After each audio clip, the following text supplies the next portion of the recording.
음주운전 사고가 잇따르면서 관대한 음주 문화를 개선해야 한다는 목소리도 높죠. 그런데 요즘 유튜브에서 이른바 술방이 인기를 끌고 있다는 거 아십니까? 아이들이 은연중 술 마시는 걸 아무렇지 않게 생각할 수도 있겠죠. 유튜브는 방송법에 적용을 받지 않기에 제재도 못합니다. 술 방송 규제할 방법은 없는 건지 표선우 기자가 사실 확인해서 알아봤습니다.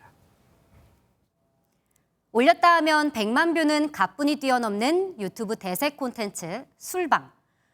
이런 술방이 음주를 조장하고 특히 청소년들에겐 부정적 영향을 끼칠 거란 우려가 나오고 있습니다. 연령대와 상관없이 알고리즘 때문에 볼 수도 있는 거고 사회성을 판단하는 척도라고 생각할 수도 있겠고 문제의식 없이 받아들여질 수도 있을 것 같습니다. 그렇다 보면은 아무래도 술에 대해서 관대해질 수도 있는 거고. 술방, 유튜브가 처음은 아닙니다. 다만 방송은 방송법에 따라 법정 제재를 받아왔지만 유튜브는 정보통신 콘텐츠로 분류돼 이 법이 적용되지 않습니다. 규제 방법이 아예 없는 건 아닙니다. 이 정보통신망법에 따라 유튜브도 방송통신심의위원회의 모니터링 대상이 됩니다.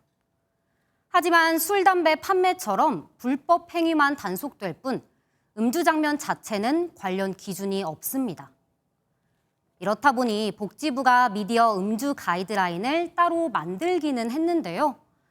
문제는 유튜브가 해외 사업자다 보니 접속 차단 정도가 최선이라 유튜브 자체 규제에 기댈 수밖에 없습니다. 실제로 술방 89.3%가 가이드라인을 위반했지만 제재는 할 수 없는 실정. 규제 사각지대가 생긴 겁니다.